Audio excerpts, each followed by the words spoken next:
Good morning po. Isang magandang umaga at sumaating nawa ang pagpapala na ni God. Salamat sa pagkakataon na ito. Salamat nga pala sa asawa ko sa Hong Kong.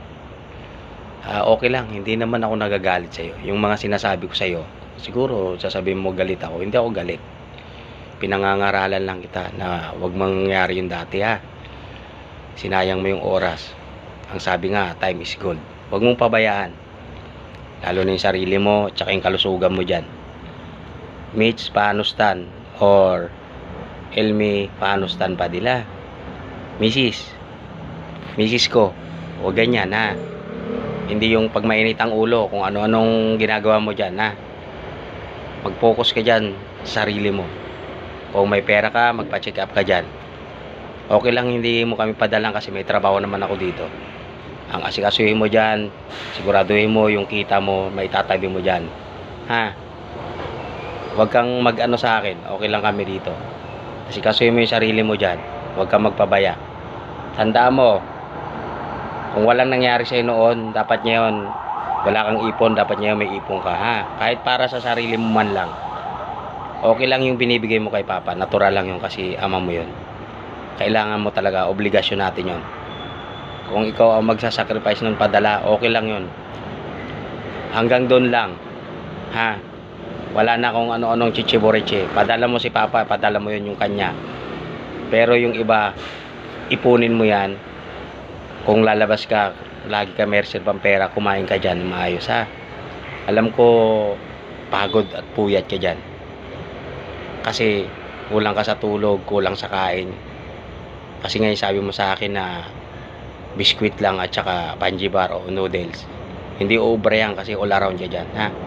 Pag mainitin ang ulo, sabi ko sa iyo, yung puso mo, wag mong sinasanay na mainit ang ulo mo lagi. Yung puso mo kasi, yung sarili natin yan, yung templo ng Panginoon. Ha? Tandaan mo, alisin mo yung galit sa isip mo, sa puso mo. Kasi kung wala tayong puso, wala rin yung isip natin kasi tayo, yung puso ang nagbibigay buhay sa atin. Yan na nagpapump sa hangin para umakyat sa utak natin ha. Isip-isip ha. Yung sarili mo, kita mo, ingatan mo yan. Sa'yo yan. Tsaka hindi ko inaano yan. Hindi ako nagagalit sa'yo. Ganito lang siguro talaga ako. Kasi nakikita ko yung tsura mo. Mas payat ka pa sa akin. Ako, madali akong makarecover eh. Ang daming herbal dito.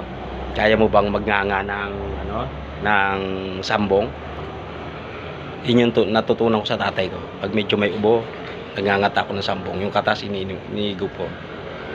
Kaya ikaw, mahal, Elmi, o Agasang Elmi, Elmi Panustan, o Mitch Padil, o Mitch Panustan, Emi Panustan, ha?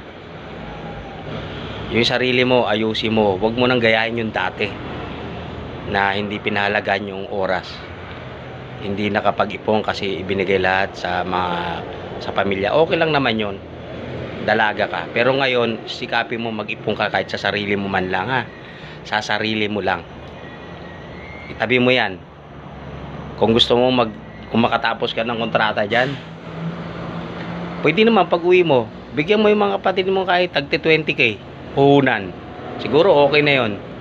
Pero wag mong sabihin na papahiram mo na naman yung pera mo ha. Hindi pwede yan. Ha? May mga trabaho sila. Okay lang tumulong, wag sobra. Binibigyan din naman sila ni ate mo eh. Ha, mahal? Isipin mo, yung sarili mo, yung kalusugan mo. Ang payat mo na, mukha ka ng, naku, pag dito yan. At yung uso dati, ay pag ganyan nakita sa highway, eh baka matukhang talaga. Aba. Buti na lang dyan, mga uso payat dyan. Okay lang. Kahit anong galit mo sa akin, hindi ako magagalit sa iyo. Ako siguro sabihin mong mahigpit ako dahil asawa kita. Ayaw ko nang mangyari yung dati. At ayaw ko rin mawalan pa ng asawa tulad dati. Ha? Ingatan mo yung sarili mo yan. Sarili mo yan, mahalin mo. Pag-ipunan mo. Dahil sa hirap ng trabaho dyan, baka kulang pa yan pag nagkasakit siya ha. Tanda mo, dito lang kami. Alam mo yung bahay natin. Kung biglang uuwi ka, message mo lang ako, susunduin kita sa airport. Ayaw ko na may ibang magsusundo sa'yo. Ako lang ang may karapatan. Kasal tayo, ha? Huwag mong gawing kalokohan. Kung nagagawa mo akong i-block, only me, hindi i-chat, okay lang. Basta laging pakiusap ko sa'yo, alagaan mo yung sarili mo dyan. Napakahirap, mahal.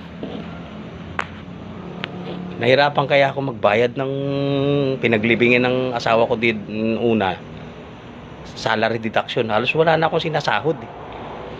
Hindi naman sa mahalin mo yung sarili mo lagi. Ha? Huwag pabaya. Yung galit, subukan mo kayang magdasal bago matulog. Ha?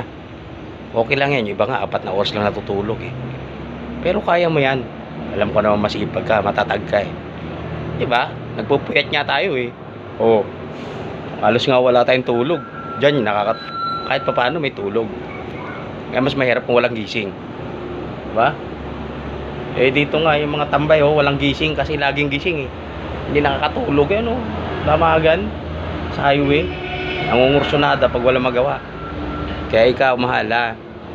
Helmi. Hemi. Mitch. Ha? Ingatan mo yung sarili mo. Maging seryoso ka sa sarili mo. Hindi yung panay taray-taray. Hindi na uso yan. Hindi yung paggalit kung sino-sinong tatawagan o kakausapin ha. Hindi na tama yan. Tandaan mo, babae ka, formal ka. Hindi ko naman sinasabing hindi ka formal. Respeto mo yung sarili mo kasi babae ka.